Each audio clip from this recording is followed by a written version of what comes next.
Hi dears. 2 ദിവസം പനി പിടിച്ച കാരണം കൊണ്ട് ഒന്നും അങ്ങോട്ടും ശരിയാവണില്ല. അപ്പോൾ ഇങ്ങനെ ഇരുന്ന് ശരിയാവില്ല. ഇപ്പം പനി കുറവുണ്ട്, മൂക്കടപ്പ് നല്ല പ്രശ്നമാണ്. മൂക്കും കൊണ്ട് സംസാരിക്കണ മൂക്കടപ്പ് കാരണം കൊണ്ടാണ് കേട്ടോ. ഇക്ക തോട്ടത്തിൽ നിന്ന് കുറച്ച് മാങ്ങ കൊണ്ടുവന്നിട്ടുണ്ട് കേട്ടോ. ഇതിപ്പം കുഞ്ഞു കുഞ്ഞു മാങ്ങ ഇങ്ങനെ കാറ്റത്ത് വീണെന്നാണ് തോന്നുന്നു. ഇക്ക അതിനൊക്കെ എടുത്തുകൊണ്ട് വന്നു. എന്തെങ്കിലും ഉപ്പില അച്ചാറ എന്തെങ്കിലുമൊക്കെ ഇടാലോ. ഇത് ഇവിടെ ഇരിക്കട്ടെ. ഇപ്പോൾ കിളിമൊക്കെ മാങ്ങ ഇഷ്ടം പഴുത്തതാണ് കേട്ടോ. ഇത് നമുക്കിപ്പോൾ ഒരു മൈദ പാക്കറ്റ് കിട്ടിയിട്ടുണ്ട്. ഇനിയിപ്പോൾ ഇത് വെച്ച് എന്തെങ്കിലുമൊക്കെ ഇപ്പോൾ ഉണ്ടാക്കണം. കാരണം വായ കഷ്ണിട്ടും വയ്യ, പനിയൊക്കെ വന്നു പോയതല്ലേ, വെറിയോ എടുക്കുന്നു. അങ്ങനെ കുറേ നേരം ആലോചിച്ച് ഇങ്ങനെ നിന്നു. അപ്പോൾ പിന്നെ ഒന്ന് ഓർമ്മ വന്നു, ഞാൻ പ്രഗ്നൻ്റ് ആയിരിക്കുമ്പോൾ എൻ്റെ ഉമ്മ ഇടയ്ക്കിടയ്ക്ക് ഉണ്ടാക്കി തരും. ഇടയ്ക്ക് ഒരു മധുരം കഴിക്കാൻ പൂതി വന്നാൽ ഉണ്ടാക്കി തരുന്ന ഒരു ഐറ്റമാണ്. അപ്പോൾ എണ്ണക്കടിയുമാണ്, ഒരു മധുരമുള്ള സാധനവുമാണ്. വേറെ ഒന്നുമല്ല, മടക്ക് പൊരിയാണ് കേട്ടോ. നിങ്ങളുടെ നാട്ടിൽ മടക്ക് പൊരിനെ എന്താ പറയുക വെച്ചാൽ കമൻ്റ് ഇടണേ.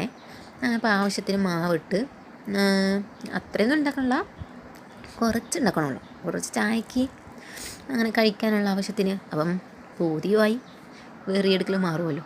അങ്ങനെ കുറച്ച് ഉപ്പ് ഇട്ട് ഒരു നുള്ളു ഉപ്പിടണുള്ളൂ കേട്ടോ, മാവ് വൃദ്ധാകാൻ വേണ്ടിയിട്ട്. പിന്നെ കുറച്ച് വെള്ളം എടുത്ത് അളവിന് വെള്ളം ഒഴിക്കാൻ പറ്റുള്ളൂ കേട്ടോ. ഒരു കുഴിയാക്കി അതിനുള്ള വെള്ളം ഒഴിക്കാൻ എനിക്ക് നല്ല ഇഷ്ടമാണ്, ഈ കുഴിയാക്കിയിട്ട്. കാരണം മൈദ വന്ന സാധനം അങ്ങനെ വലിഞ്ഞു പോകുന്ന സാധനമാണ്. അതുകൊണ്ട് എനിക്ക് നല്ലൊരു ഇതാണ് കേട്ടോ, കുഴയ്ക്കുമ്പോൾ നല്ലൊരു പേടിയുമാണ്. ഉമ്മ ഇപ്പോൾ തിരക്കിലാണ്, അതുകൊണ്ട് ഉമ്മ ഇപ്പോൾ സഹായിക്കാൻ വന്നില്ല. കുറച്ച് കഴിഞ്ഞാൽ എന്തായാലും വരും എൻ്റെ ഉമ്മ സഹായിക്കാൻ. അങ്ങനെ എന്താ നല്ല കുഴച്ചെടുത്തു. ഇനി എന്തായാലും പാത്രത്തിൽ വെച്ച് തട്ടി എൻ്റെ പാത്രം ഇതാവും, എൻ്റെ കയ്യും പോകും. അപ്പോൾ നമുക്കൊരു കല്ലെടുക്കണതല്ല. അപ്പോൾ നോക്കുമ്പോൾ ഒരു ഇത് കാരണം നല്ലൊരു സോഫ്റ്റ് കിട്ടുകയാണെങ്കിൽ നമുക്ക് കല്ല് തന്നെ വേണം, പാത്രമൊന്നും പോരാ. അപ്പോൾ നമ്മൾക്ക് ചപ്പാത്തി കല്ലെടുത്തു കേട്ടോ. ചപ്പാത്തി കല്ല് നല്ലൊരു ഇത് വൃത്തിയാക്കിയ ശേഷം നല്ല വെള്ളം തുളച്ച് നല്ല കഴുകി നല്ലൊരു തുണിയെടുത്ത് തുടച്ച ശേഷം അതിലോട്ട് ചപ്പമാവിനെടുത്ത് നല്ല ഉരുട്ടി എടുക്കാം. നല്ല സുഖമുണ്ട് കേട്ടോ. നാം പരത്തും ഇങ്ങനെ ഇതാക്കുമ്പോൾ നല്ലൊരു എന്താ പറയുക, നല്ലൊരു ഇതാണ്. അങ്ങനെ ഉരുട്ടിയെടുത്ത ശേഷം ഒരു നന്ന തുണിയെടുത്ത് അതിന് മുകളിലിടാം. ഡ്രൈ ആക്കാൻ വെക്കണ്ട. എൻ്റെ മകൻ അവിടെ കരണ്ടിട്ട് കിടക്കണ്ട, അതുകൊണ്ട് വേഗം പോയി എടുക്കണം. അതിന് നമുക്കിത് നന്ന തുണി ഇട്ടിട്ട് പോകണം വേഗം. അതിനിതാ എൻ്റെ കുട്ടി എണിച്ച് വന്നു. എൻ്റെ കുട്ടി കാക്കൂ കൂക്കൂ എന്നൊക്കെ എന്തൊക്കെയോ ഭാഷേനോട് പറയുന്നുണ്ട്. അങ്ങനെ എൻ്റെ പൂതി അവിടെ പകുതിയിലിട്ടിട്ട് വന്നതാണ്. അങ്ങനെ ഇനി ഉമ്മ വന്നാലും ഇവനെ കൈ കൊടുക്കാൻ പറ്റുള്ളൂ. കൊടുത്തിട്ട് വേണം ഞാൻ അടുത്ത് ഫില്ലിങ് റെഡിയാക്കാൻ.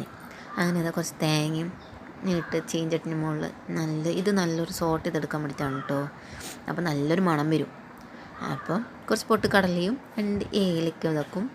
പിന്നെ ആവശ്യത്തിന് കുറച്ച് പഞ്ചസാരയും. ഞാൻ പഞ്ചസാര ഇട്ടത് പോരാ പറഞ്ഞ് എൻ്റെ ഉമ്മയും വീണ്ടും കൊണ്ടിട്ടാണ്ടോ മധുരം പോരാ പറഞ്ഞിട്ട്. അപ്പോൾ ആവശ്യത്തിനനുസരിച്ച് മധുരം ഇട്ടാൽ മതി നിങ്ങൾക്ക്.